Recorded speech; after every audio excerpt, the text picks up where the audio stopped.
Why personality and its transformations? Well, because people are something, and they're also becoming something. And so, if you want to understand personality, you have to understand it as a state and as a transformative process. And of those two, probably the transformative process is most relevant because the transformative process is essentially equivalent to consciousness. And there's nothing that's more emblematic of what a human being is than the process of consciousness. So, personality and its transformations, state and process. Why a clinical introduction?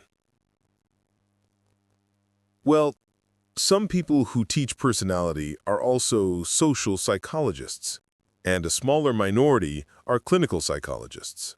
And I'm a clinical psychologist, and so I got interested in personality through clinical psychology, rather than the reverse. So, I'm interested in understanding personality as it pertains to mental health, or even flourishing, you might say, as opposed to psychopathology and the hell that accompanies mental illness. And so that's the rationale for the clinical approach. And that means that what we'll cover, in some ways, is more theoretical than might be the case for people who are trained more purely empirically, or from the social perspective. I'm very interested in the philosophical approaches to religious and philosophical approaches to personality, as well as the scientific approaches, and I think they're reconcilable. So, one of the experiences you might have if you train as a clinical psychologist is going to be, depending on the school that you attend, is that the psychoanalytic types, who are increasingly rare, are set against the behaviorist and more physiological types, or vice versa. The behaviorists are set against the psychoanalysts. But from my perspective, they're just viewing the same set of phenomena from different perspectives. And one of the things I'm going to help you appreciate is the hierarchical nature of personality, the fact that it can be analyzed at multiple levels, that there's some apparent internal contradiction depending on where you start, depending on what level at which you approach the problem, but that those contradictions are more apparent than real. So I'll endeavor to provide you with something approximating a coherent and complete description of personality, lacking in detail, as all forms of knowledge are, but one that will allow you to reconcile the findings of the more empirical biologists, let's say, with behaviorists, with the more abstract psychoanalytic thinkers and phenomenologists. I believe that those levels of analysis have their utility, and to the degree that they're correct, they're not going to be fundamentally disunited, assuming that there's something coherent about both personality and the approaches to personality, and there is something coherent. Took me a long time in teaching and thinking to start to understand not only how the theories differed, the multiple theories that we'll discuss, but what was the same about them, which is, I suppose, equivalent to something like the core of personality theory. And that's very, very exciting thing to understand, because everything that you'll learn in this course, I will endeavor to make directly personally relevant to you. It shouldn't ever devolve into a collection of dead facts. This is something you always want to do if you're lecturing in a manner that is actually compelling.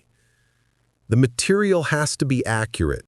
So, let's say factually accurate, but it also has to be relevant to the people who are listening, because otherwise their attention will wander and they won't remember, and you'll bore yourself and your audience, and that's never a sign that you're on the right track, let's say. All right, so what are we going to cover? 7 different domains in an introductory manner, because this is an introductory course.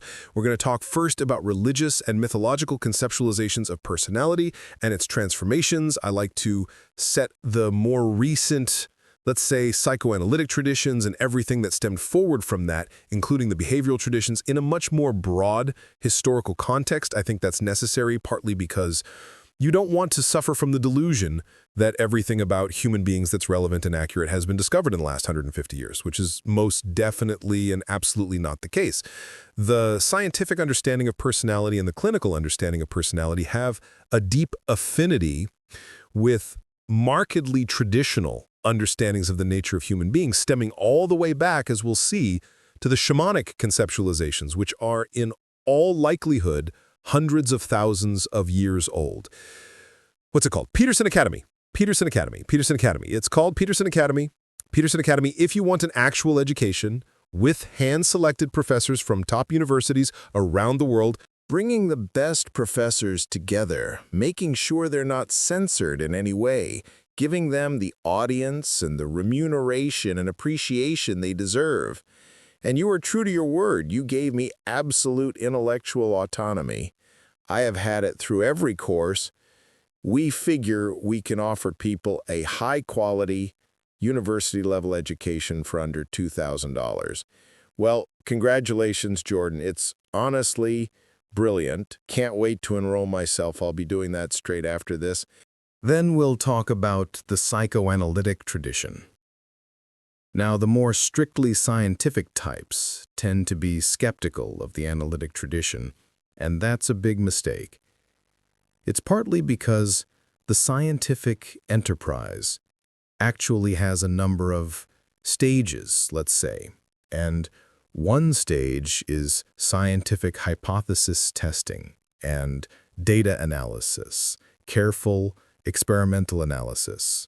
The behaviorist types, who were pretty physically grounded, were very good at that end of the scientific enterprise, as were the psychometricians, who concentrated on the measurement of personality. But the psychoanalysts were exceptionally good at generating hypotheses. And that's a more unexamined part of the scientific tradition. Where do ideas come from? How do you generate an idea that's innovative and interesting? And the Freud and Jung, let's say, and their associates and followers were unbelievably innovative in their approach to conceptualizations of the human mind.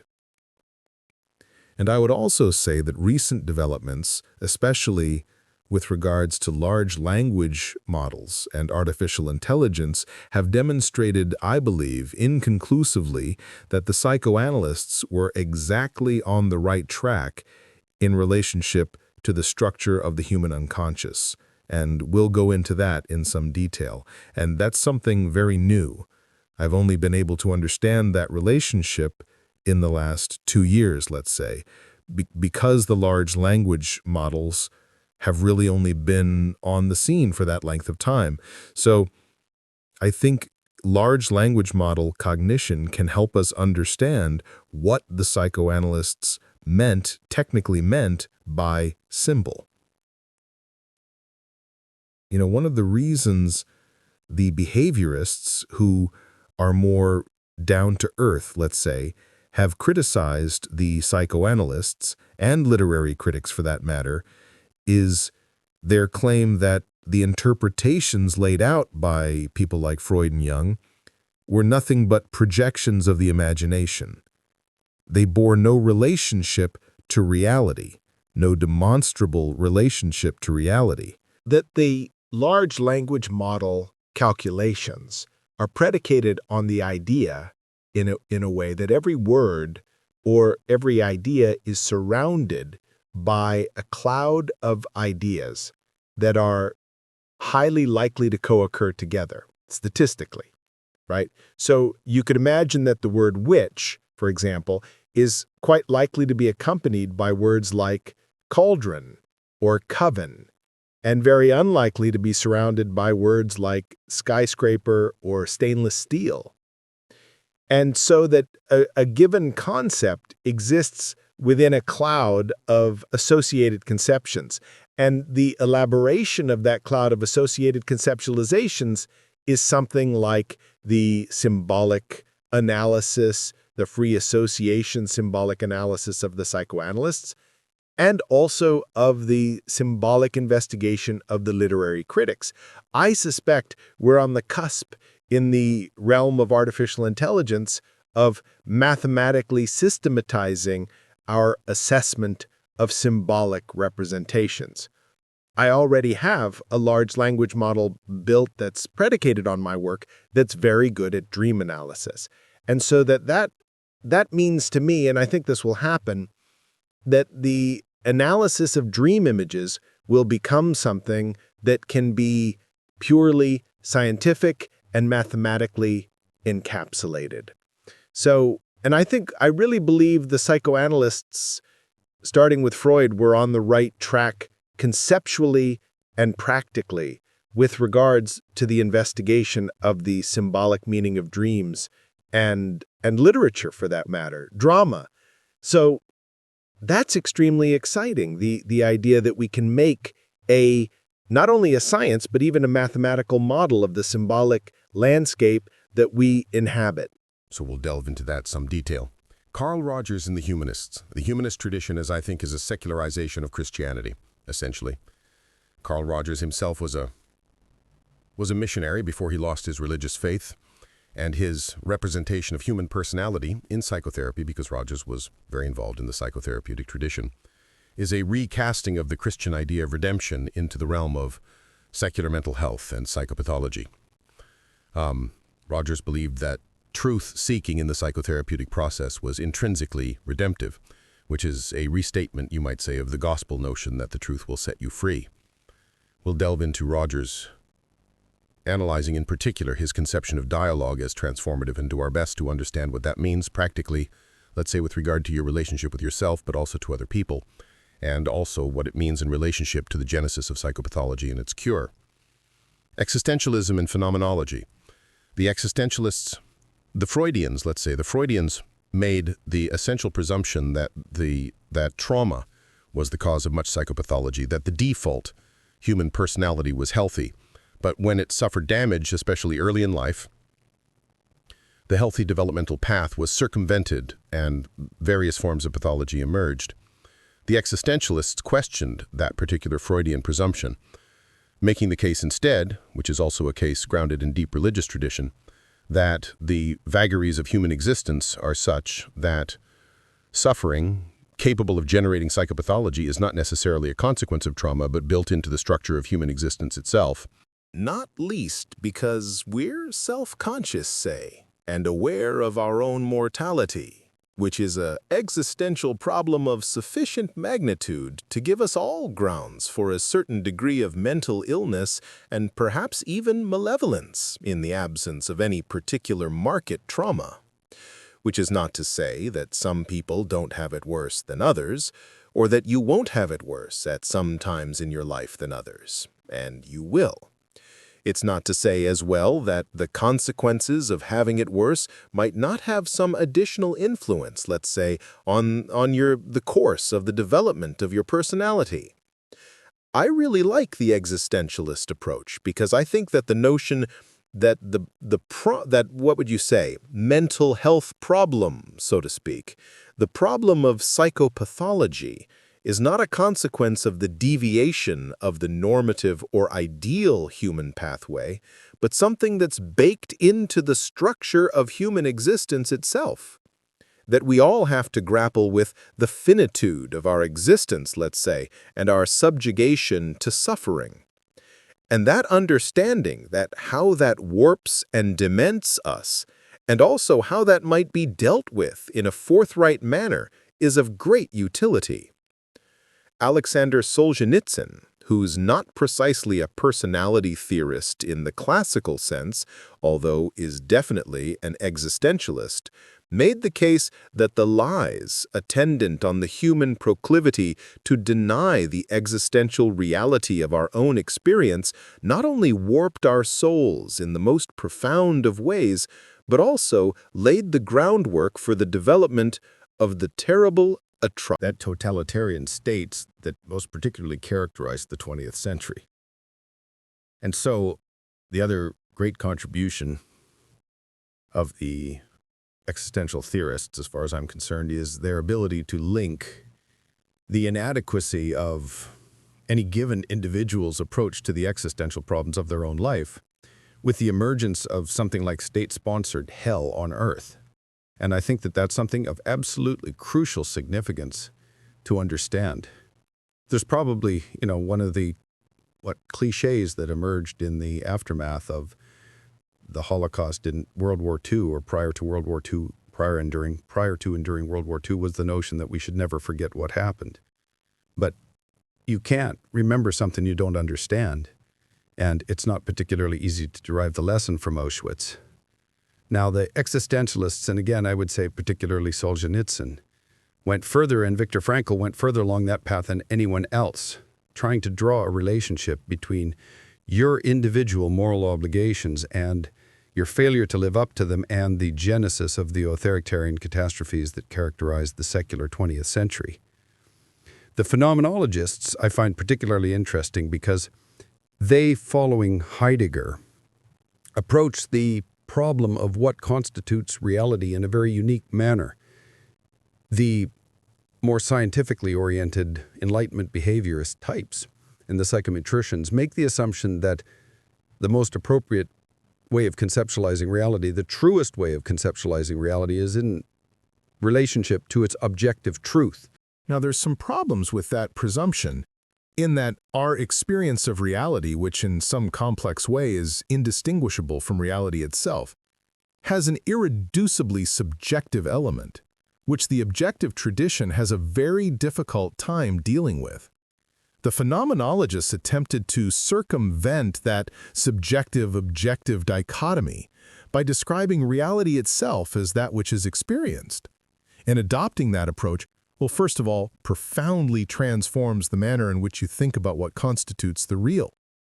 If you assume, consciously or implicitly, that only the objective is real, you cast your own emotions, motivational states, and dreams, fantasies, visions of the future, even the meaning of your life, into something that constitutes some second-order reality or even a non-reality. And that contributes in a potentially devastating way to the development of a kind of life-devouring nihilism. If you're nothing but a brief flicker of flame, composed of dust on a third-rate planet at the edge of a minor galaxy, it's very easy to become cynical and dismissive about the fact of existence itself in your own life, and reconstituting your idea of what constitutes reality on the assumption that what you experience is the most foundational, is the fundament and the foundation, transfigures the manner in which you might conceptualize the dignity and significance of your own existence. And that's crucial existentially, because if you have contempt for yourself, as a second-order reality, let's say, it's very easy for that to become contempt for other people and even contempt for existence itself.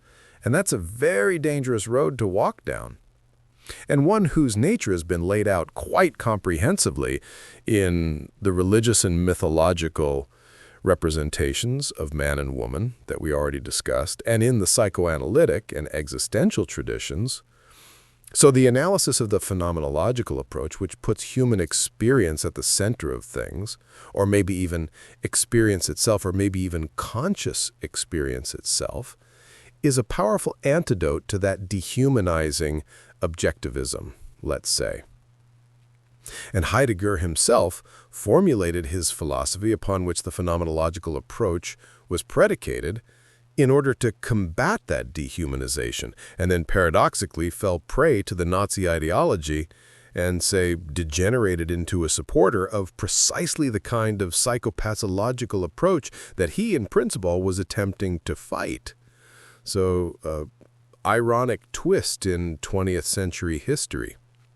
The Piagetian tradition, Jean Piaget, developmental psychologist, not often regarded as a personality theorist, but that's generally because personality theorists don't know how to integrate his thinking into the personality tradition, and I think I know how to do that, and so that's not a problem. I like Piaget thought a lot, not least because it points, and he knew this, to something approximating an emergent morality that has a certain grounding in the objective.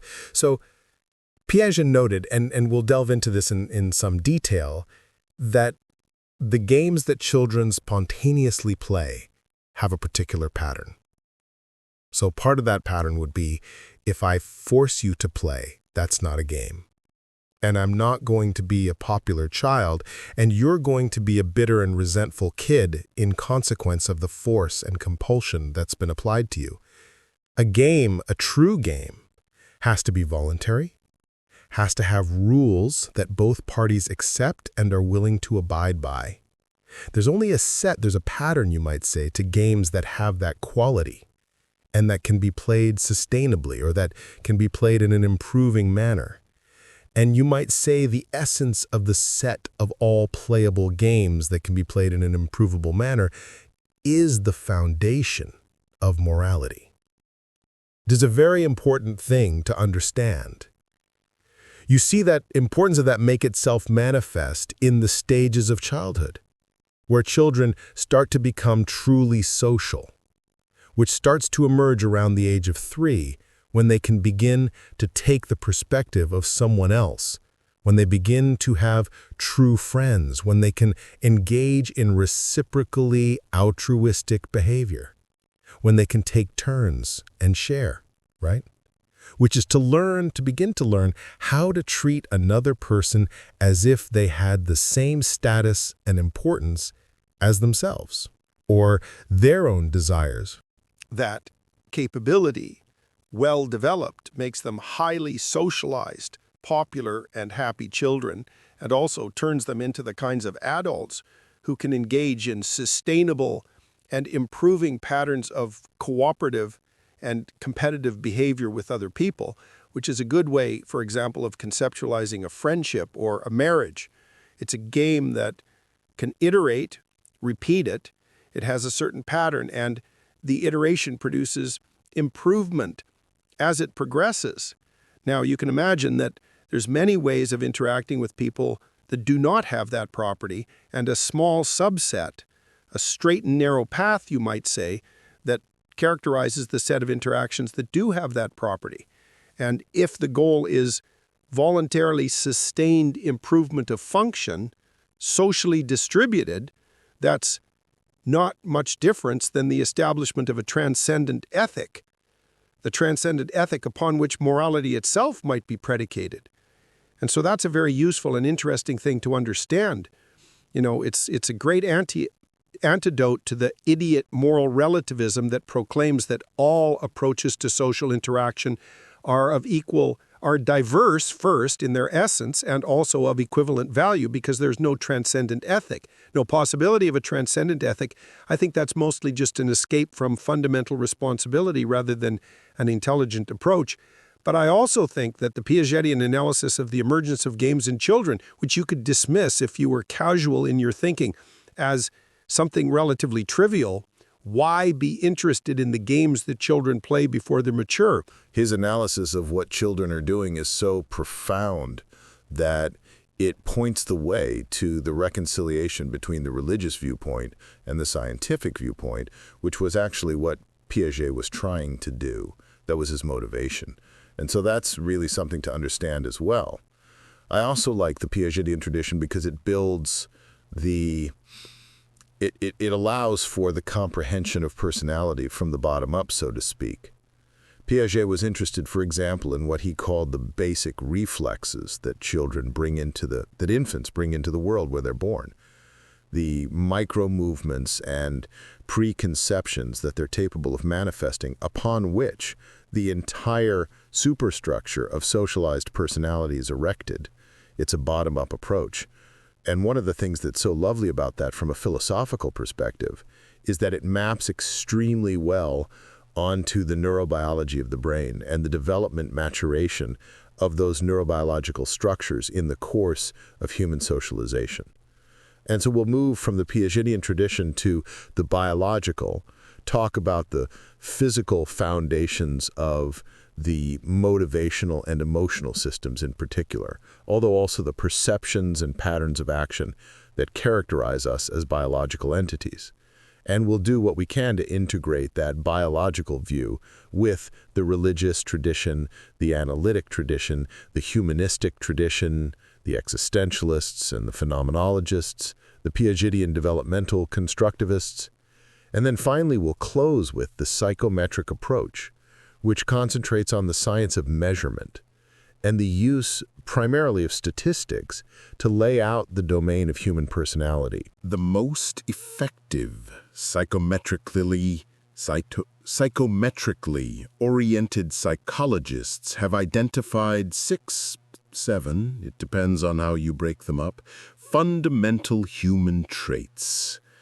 One is general cognitive ability, which is likely the most, what would you say? It's the most powerful abstracted conceptualization of the entire corpus of social science and medicine. There is nothing that's more well documented, easier to measure, and more powerful and reliable as a conception and predictor than psychometric intelligence. And there's nothing more controversial and potentially culture-destroying. The culture war that besets us is in no small part an emergent consequence of the findings of the psychometricians, particularly on the intelligence side. It's a brutal, bloody business. One of the things you learn as a clinician, especially if you do IQ testing, is the absolute scope of the intellectual differences between people. They're stunning. And given that there's no better predictor of long-term life success than psychometric intelligence, there's no better predictor of climbing, let's say, the economic ladder. There's no better marker of future success at birth than intelligence, including wealth.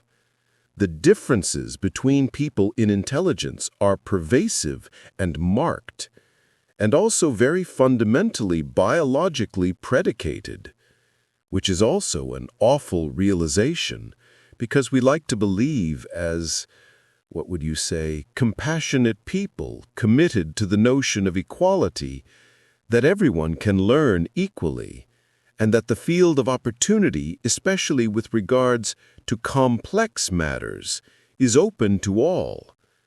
And there is very little evidence that that's true.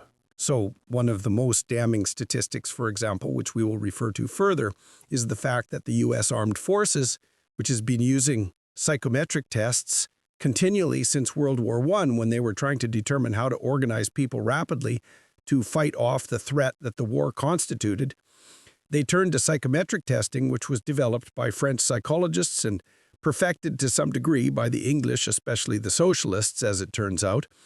They turned to psychometric testing to identify potentially promising officers and continued their investigations into psychometric measurement for 60 years, concluding, I believe by the 1980s, something like that, 1990s perhaps, that no one with an IQ of less than 83 could be trained under any circumstances whatsoever to do anything that wasn't positively counterproductive while they were members of the armed forces.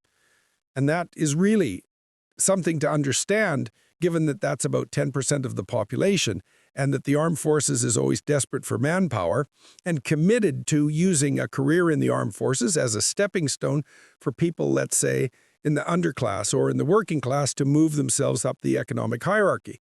So they're highly motivated to make use of everyone available, and yet concluded after their 50-year investigation that 10% of the population cannot be utilized in any productive manner whatsoever for military enterprises. And so it doesn't take much thought about that to understand that something approximating the same thing applies in the general world, which means that the conservative idea that everyone can get ahead merely as a consequence of diligent effort, and the liberal idea that everyone can be trained to do anything given enough resources, are both seriously wrong. And nobody knows what to do about that.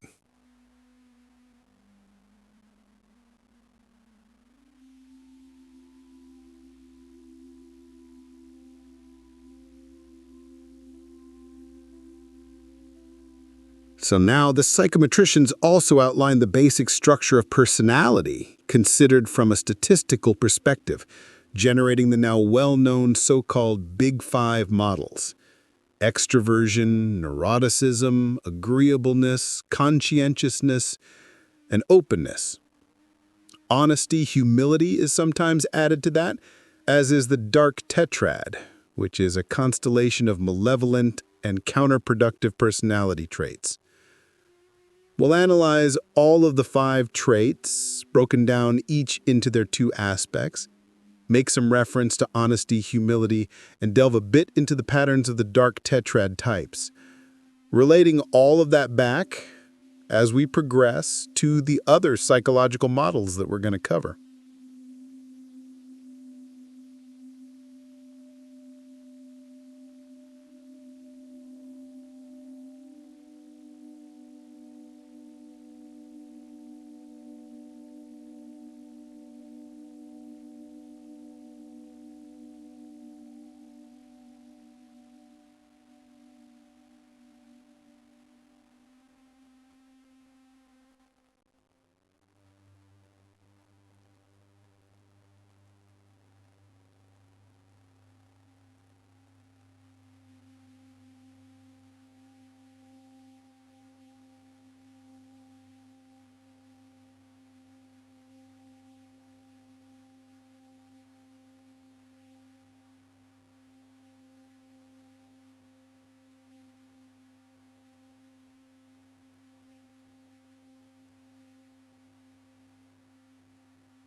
Right? Because there's not a lot of evidence for rapid cultural progression till something approximating 20,000 years ago, something like that. And that means that we were occupied with God only knows what for about 320,000 years before that. And some of the darker speculation is predicated on the assumption that we couldn't get off the ground because we were too busy pulling anyone who was successful down and engaging in constant warfare with the other tribal groups in our, let's say, in our locale, and that whatever generated the unifying thrust of civilization, which was likely something like the pervasive spread of monotheistic religious systems, had to fight against both of those proclivities, envy, let's say, and the tendency to engage in continual low-level chronic destructive warfare. So I studied the most archaic personality conceptualizations, including conceptualizations of transformation, primarily by investigating the writings of Mircea Eliade, who is a Romanian historian of religions and a true genius.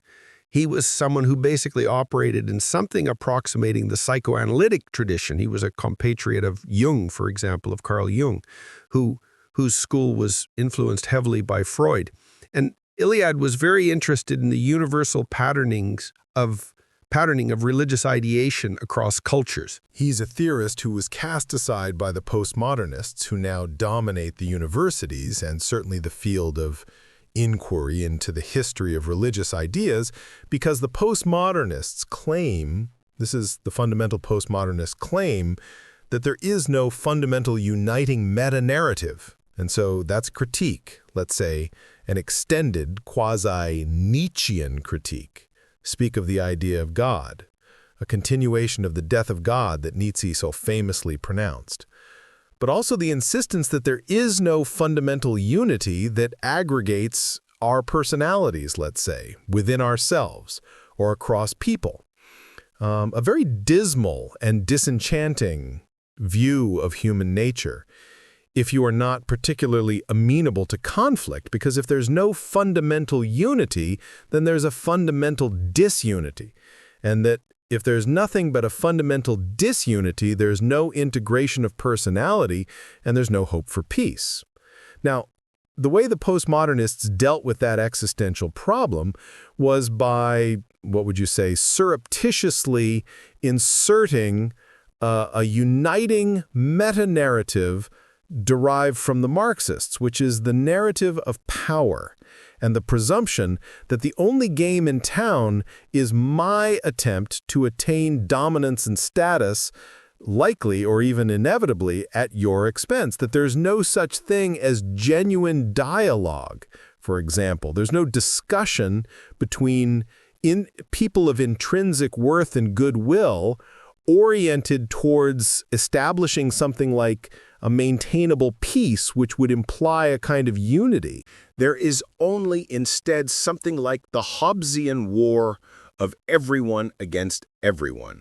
That's a world predicated on power. And I believe, speaking psychoanalytically, that people who believe that are doing it primarily because they want a justification for using nothing but power. And I also not only believe, but think I know that a world that's predicated on nothing but power is indistinguishable from the atrocity-committing totalitarian states of the 20th century. Now, I had a discussion at one point with Camille Paglia, a very well-known literary critic, and she said something very interesting that's relevant to this course, something I'd never heard any other psychologically oriented thinker state, which was that if the academy, the universities, particularly the departments of English and their literary critics, had turned to the school that I was part of, that included Erich Neumann and Carl Jung, for example, many other thinkers, particularly of the Buggian school, the history of the last 30 years, particularly with regards to the culture war, would have been entirely different. Mircea Eliade and his group, Jung, etc., massively influenced, for example, Joseph Campbell and the filmmakers who made Star Wars, and who concentrated on the representation of the hero myth. The analysts of the hero myth assumed that that myth in particular was one form of the uniting narrative superstructures that did point to an overarching unity of human psychological and social conception. I'll delve deeply, for example, into the shamanic tradition, which is what I was originally making reference to as the most primordial form of philosophical/religious enterprise that we have any record of. The shamanic tradition likely extended from the dawn of modern human beings, let's say approximately 350,000 years ago, until the present day. There are still societies that are essentially shamanic in their traditions extant on the earth, especially in places like the Amazonian jungle, although they're becoming more rare. There's a pattern to the shamanic rituals, which is, if properly understood, in my understanding, equivalent to analysis of the potentially creative breakdown of the individual human personality and its reconstitution on more solid grounds. So it's an early variant of the notion of death and rebirth as the pathway to progression upward, both psychologically and socially. And I think, and I'll show you in the course of this course, the existence of that pattern at every level of psychological analysis that we're going to engage in. I think it constitutes the core, which I referred to earlier, that unites all of the schools of personality theory and investigations into psychopathology that we'll cover. You can decide for yourself as you walk through this whether or not you find the evidence compelling. I think that one of the reasons that it's compelling, and this is actually a technical description of what makes a fact compelling, is that it occurs in multiple contexts that are independent from one another, right? So one of the ways that you judge the reality of something is whether it makes itself manifest to various modes of various independent modes of measurement. So that's why you have 5 senses, right? You can see something that isn't there. It's less likely that you will see and hear something that isn't there. It's less likely still that you'll see, hear, and touch something that isn't there. But that's enough. Not enough. You have 2 other senses, just to nail things down. And even more than that, we're still skeptical. Which is why if I believe something is real, I might ask you and you and you and look for consensus across all 3 of you to help me adjust to the potential error of my perceptions. That's what you do when you use multiple methods of measurement, which is something, by the way, formally recommended by the psychometric psychologists who've been endeavoring to determine when a psychological measurement is real as a measurement, but also reflective of something real in the world. It's real if it can be detected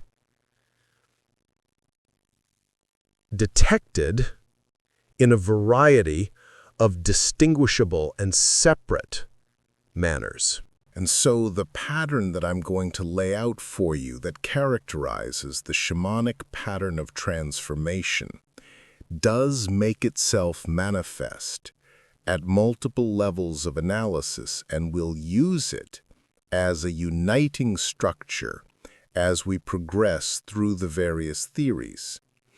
Now, I also think and hope, know for that matter, that you'll find this personally relevant, because understanding the pattern of personality transformation can help you maintain your faith when things fall apart, knowing, as you hopefully will come to, that having things fall apart at different levels of depth is actually a precursor to transformation, such that things come together more reliably and productively.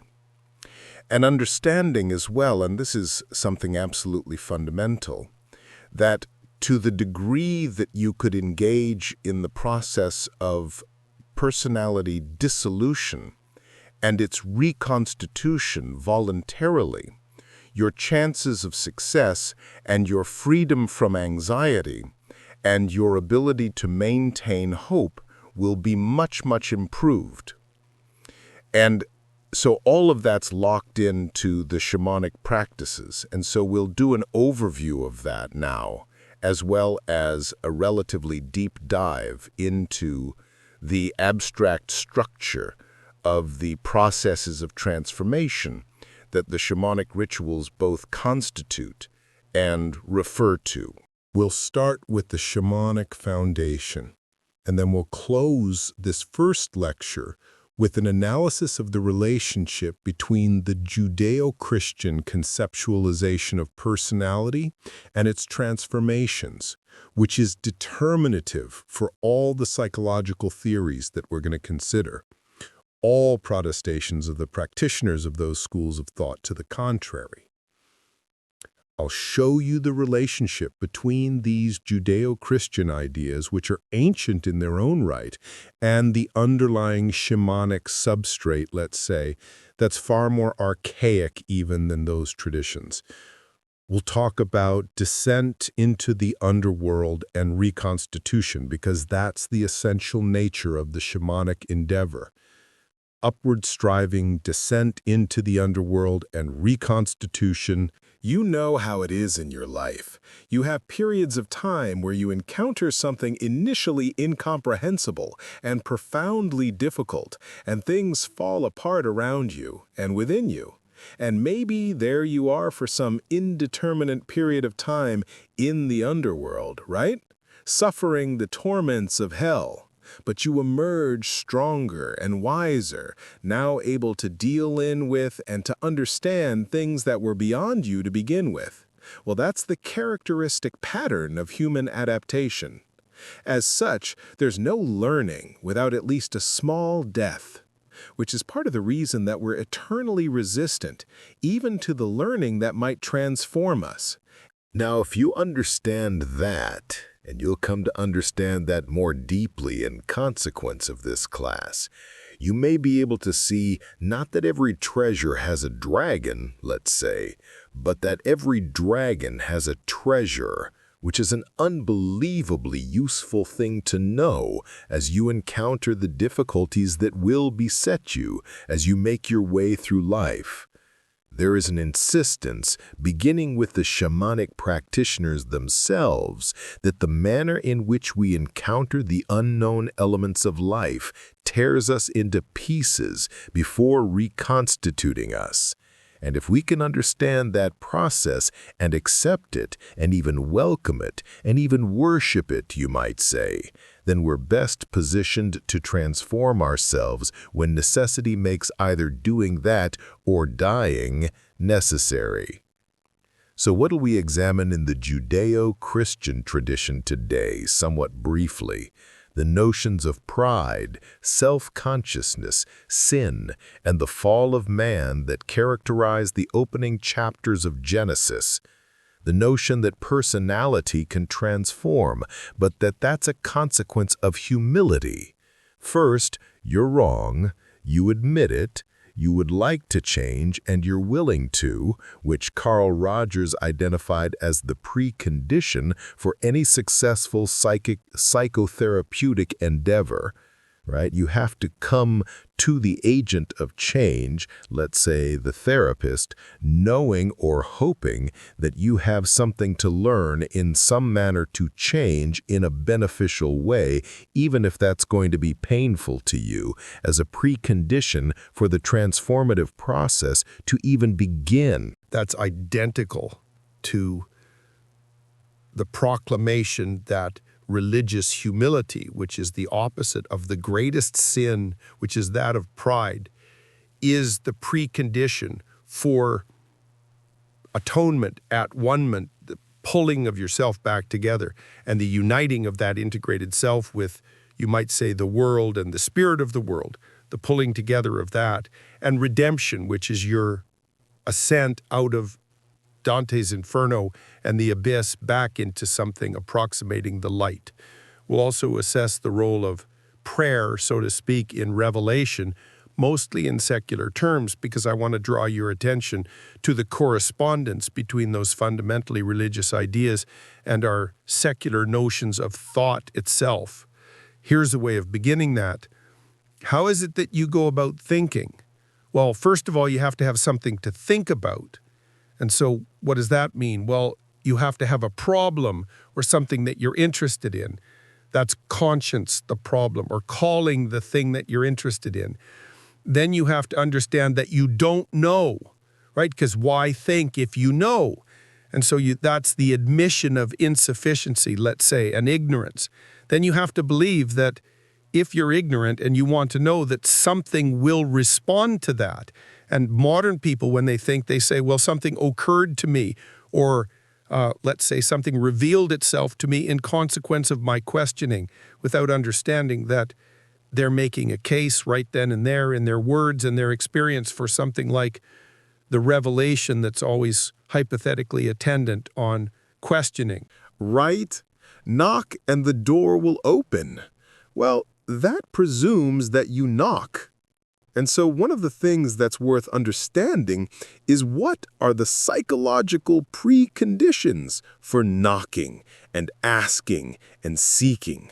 And certainly one of them is the realization that if you're not living in paradise now, maybe you still have something to learn. So prayer, what's that? The practice of upward aim in relationship to personality transformation. That's a very good way of thinking about it. Revelation, that's what you learn if you're lucky and fortunate, let's say, and if your aim is true. When you admit to your own insufficiency and something descends upon you that makes you more than you were. Carl Friston has made the case that anxiety emerges as a consequence of the manifestation of entropy, disorder, chaos, anomaly, the unknown, right?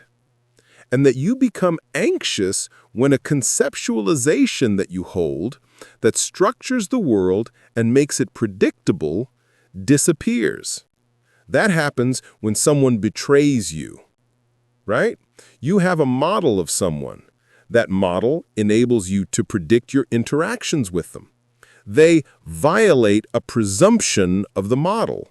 That's the betrayal. And all hell breaks loose. Why?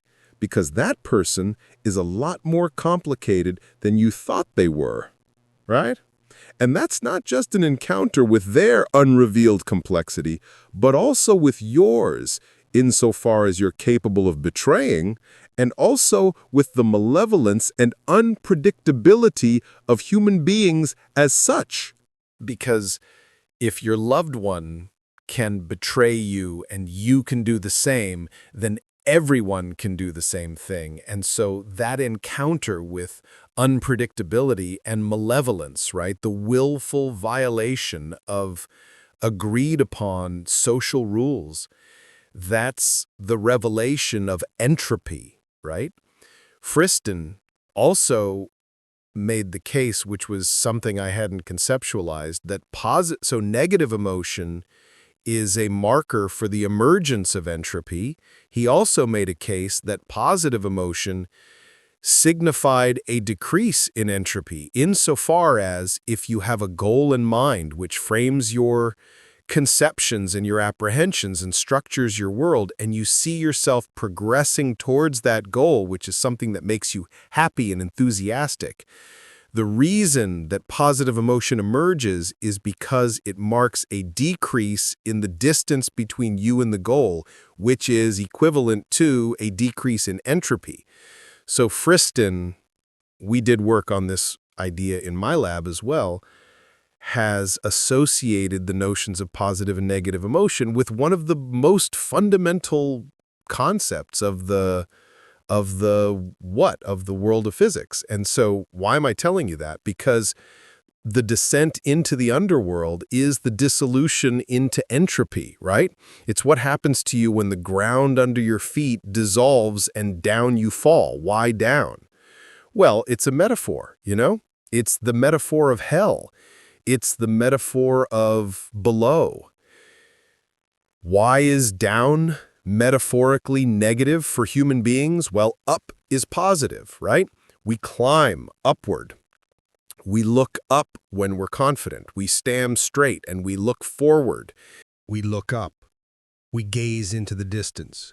We let the stars guide us. We let the sun and the moon be our markers. We're oriented by the North Star. Up is where we look for inspiration and illumination. Down is where we collapse when things go terribly wrong. Right down is where your face falls when you're miserable or depressed. Down is the more unconscious realm of the body. Up is towards vision, which is associated with illumination and enlightenment. Down is dust and dirt and decay and death and the grave. And up is heavenward and skyward and towards the light. And so the dissolution and descent into the underworld is the collapse of unifying structure into its constituent parts. Confusion, it's what you experience, for example, when the rickety old car that you can afford because you're really not a very hard and reliable worker breaks down on the way to the job that you hate to go to. And so what happens when the car breaks down? Well, first of all, whatever you're in is immediately not a car. And you think, well, of course it is, because it hasn't changed in its important material aspects. It still has 4 wheels, for example, and 2 doors, some of which might even be functional depending on the cataclysmic state of your finances. But you're under a misapprehension with regards to your understanding of objects, because a car isn't something with 4 wheels and, let's say, 2 doors. It's a conveyance from one point to another. And when it stops conveying you, it's not a car. And when it collapses on the freeway, let's say it's now a nest of snakes and you're in it. And what's the nest of snakes? Well, how stupid are you that you're 35 years old, let's say, and that's the best bloody car you can afford? It's no wonder your wife or your husband can't stand having you around. And is the fact that you're driving this old clunker a consequence of your own fundamental inadequacy, or is it a reflection of the sorry state of the cosmos itself? And what the cursed nature of man at the hand of God? And is it going to be that now you're going to lose the third job this year because you didn't get the work yet again? And are you perversely happy about that because you actually hate the damn job and your boss? And what does that say about the entire substructure of the capitalist world, let's say? And poor, oppressed, and enslaved you struggling mightily to get your clunker off to your hateful job? Well, that's what the car has turned into, right? All that confusion and chaos, all that noise and doubt, right? That's a descent into the underworld.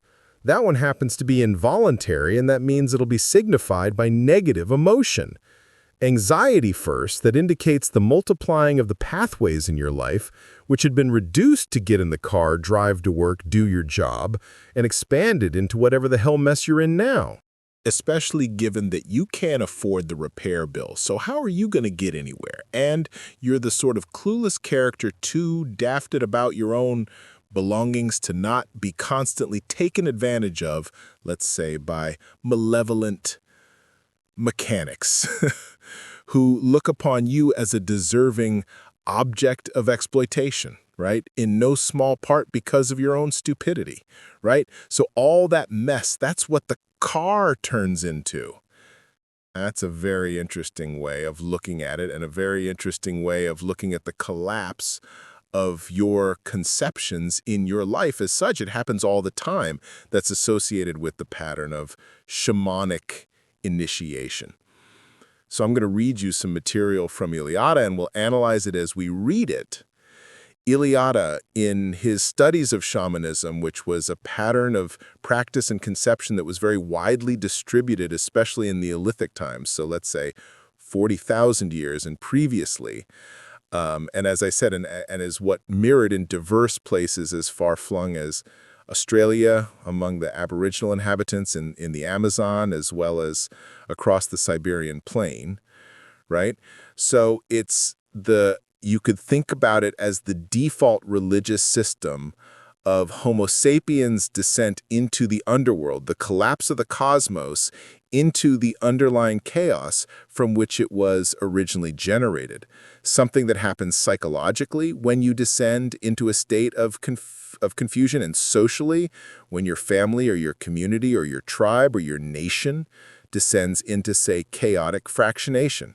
And nothing is certain, right? 3 roots to the shamanic vocation as far as Eliade could document. Spontaneous vocation. So what does that mean?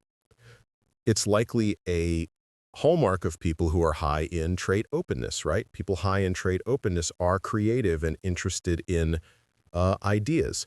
What does creativity mean technically? Well, imagine that I throw you an idea, okay? Now, imagine that the neural systems that apprehend that idea are surrounded by other neural systems which contain or represent associated ideas. Okay? And that there's some probability that when you hear a given idea or encounter a given idea, that associated ideas will be simultaneously activated. Now, if you were manic or schizophrenic or under the influence of a hallucinogen, then any given fact might trigger a plethora of associated facts virtually without end. Now, that's useful creatively, but overwhelming and exhausting. And so for the purposes of normal adaptation, there needs to be some limit on how much ideation is triggered by your receipt of any given idea. And there's individual variation in that constraining. Some people are an inexhaustible well of new ideas, which, as I said, can degenerate into something approximating mania. Some people stick with what they've heard, and that's it. You can actually assess something like this quite straightforwardly. So, for example, I could get all of you to spend 3 minutes writing down all the words you can think of that are 4 letters long and begin with the letter S. And what we'd find is that, first of all, there's a Pareto distribution of your production. Some of you will produce 90 words at the exceptionally fluent people among you, and some of you will produce 5, and far more of you, perhaps not 5, 10, far more of you will produce the lower numbers than the higher numbers. That's an ineradicable law of creative production. A small minority of the people do all the creative work. It's actually the square root of the number of people who are involved in the enterprise do half the work. That's Price's law, right? Another brutal psychometric/economic finding. How many words you produce in 3 minutes is a decent predictor of your lifetime creativity. So especially in combination with general cognitive ability or intelligence. Intelligence is probably something like the rate at which you can produce ideas, whereas creativity is something like the breadth of ideational scope and the probability that relatively distant ideas will be co-activated. So, someone particularly creative makes a big leap. So imagine there's an idea, there's a core of close concepts around it, there's a secondary penumbra of more distal ideas outside of that, more distal ideas, yet more distal ideas. Creative people have more ideas in general, but also leap farther out, which can make them wrong because they jump to the wrong conclusion, and also difficult to understand because they're so creative, and also make it hard for them to explain how they got there, because that process occurs to them as something like a revelation, rather than as the consequence of, say, algorithmic cognitive processing. Something will occur to you rather than having you think it up. And if you're creative, something distant occurs, right? And so spontaneous vocation with regards to shamanism, more creative people, the more creative people are likely to be more dynamic in their personality transformations. So a conservative person low in openness is likely to find a pathway and bloody well stick to it.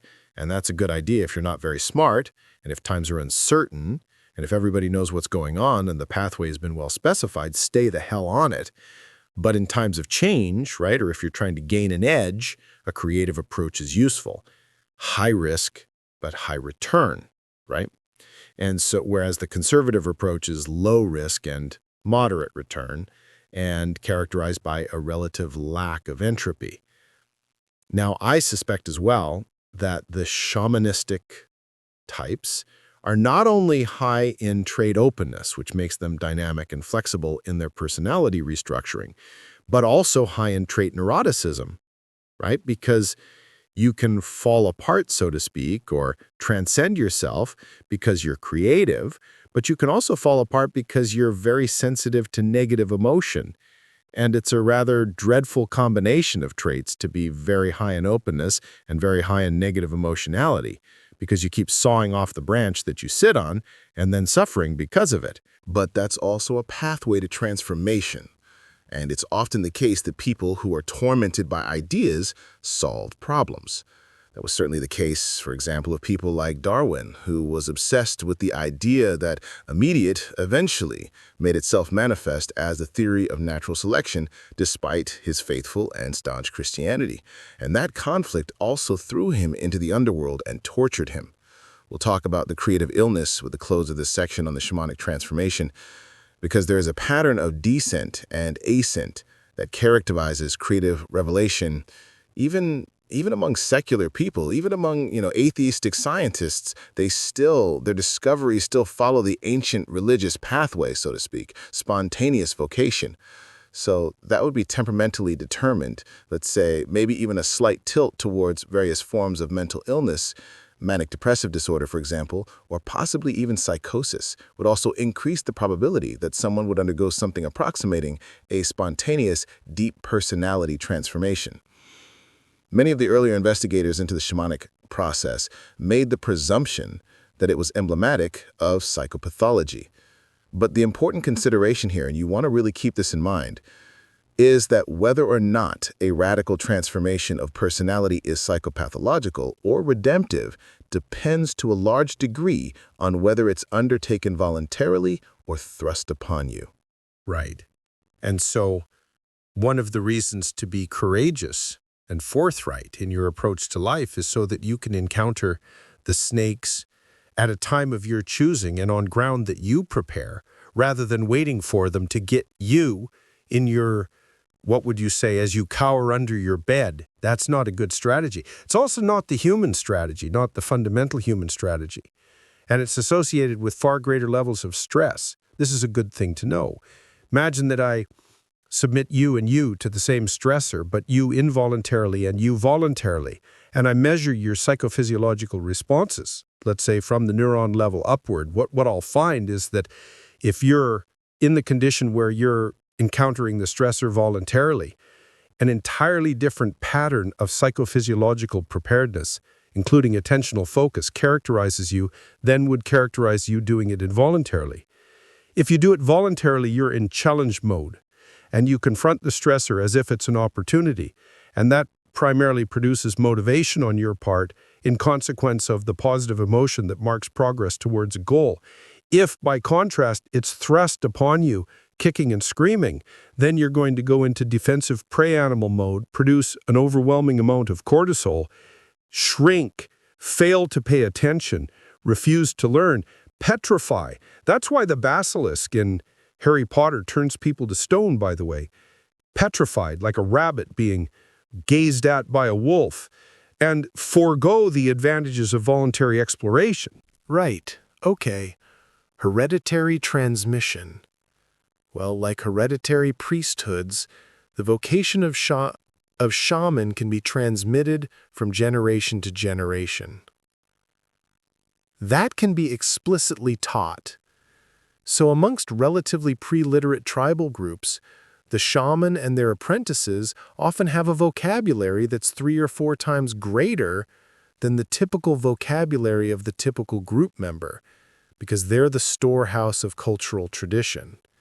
Part of the cultural tradition is a description of the shamanic transformation process, the means by which it might be brought about, and the conceptualizations that allow it to be bounded and understood, so it's not terrifying. Now, Iliada believed that most shamanic practitioners who weren't pathological engaged in their enterprise in a state of comparative sobriety.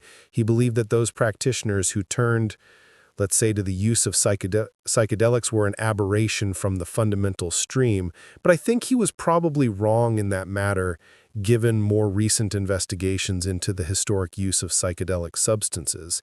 It's the case that psychedelics produce a physiochemical state that's quite analogous to what happens to you when you're highly stressed.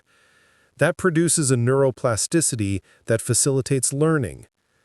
It disinhibits the effects of memory on perception, because most of what you see is what you presume, rather than what's there, which is why the world is not as magical for you as an adult as it was when you were a child. That's reversed by psychedelic agents, which also produce this stress state, which can degenerate into an experience of hell, but that also facilitate learning. And so part of the technology of psychological transformation in the shamanic tradition is actually the usage and handling of psychologically active, hyper-powerful, psychologically active substances, psilocybin mushrooms, for example, or ergot, which is a fungus on rye which contains LSD, or Amanita muscaria mushrooms, the fairy tale mushroom red with white dots, which is also a powerful psychoactive chemical, although different chemically than the classic hallucinogens that was used particularly by the Siberian shaman. There are ongoing investigations now into the use of psilocybin, for example, for addiction cessation, for the treatment of the fear of death, which it appears to be successful at managing, which is the understatement of the century, if it's true. How can a physiochemical reaction produce cessation of death anxiety? This is among people who are terminally ill. It produces a spiritual transformation that reconciles people to their mortality. God only knows how, but that's part of what we're going to investigate. Most of that work was done at Johns Hopkins by Roland Griffith, who's a very solid, wise scientist who unfortunately recently perished of cancer. Hereditary transmission, that's what we're doing in this course, is the hereditary transmission of the shamanic vocation, just so you know. And personal quest. Well, what's a quest? A quest is the adventure of your life, right? Whatever you're doing, wherever you're going, you're after something, right? It might be something proximal. You're after something sitting here. You're after whatever it was that made you interested in coming here. And that's associated with whatever it is that you're interested in general. And that's associated with what? Are you here for good or for ill? Let's assume you're here for good. Well, then the specific manifestation of your interest in the topic at hand is a specific instance of the manifestation of your tilt in general towards the upward voyage, let's say, or the good. If you're not sophisticated, particularly if you're immature, that orientation towards the good will be proximal and very time-bound. You'll be only interested and compelled by what might happen in the very short term. And that's how a child reacts, right? As you become increasingly mature, you're able to take a longer and longer view of what is motivationally significant, concentrating more and more on what's not only good for you right now, let's say from an emotional perspective, but on what might even be difficult for you right now from an emotional perspective, but highly beneficial in the medium to long run, or not specifically beneficial to you here right now, but beneficial in the long run for everyone that you love around you and for the broader community. And so you can think of that orientation upward toward the transcendent good as a manifestation of the maturation that makes you able to increasingly apprehend longer spans of time and include more people in your conception of appropriate action right now. The way that's marked instinctively, this is such a cool thing to understand. The way that's marked instinctively, that proclivity to mature and develop across time, is by the grip of your interest by forces that are beyond your control. So this is easier to understand. You know that if you're studying, for example, for a course that you spontaneously find rather dull, you have to beat yourself with a stick in order to concentrate. Even though you know hypothetically that you need to learn the material, that you have to pass the course, that it's necessary for your future, the spark just isn't there. And yet there are other circumstances under which you can learn things equally difficult much, much more easily because why? Because the subject matter calls to you. Well, that call has a pattern. This is something unbelievably important to understand because your ultimate aim, known or unknown to yourself, is what calls to you. And so one of the reasons that you follow this Socratic dictum, which is know yourself, is because you want to bloody well make sure that you're following something that isn't leading you to the worst possible place in a permanent way. So calling that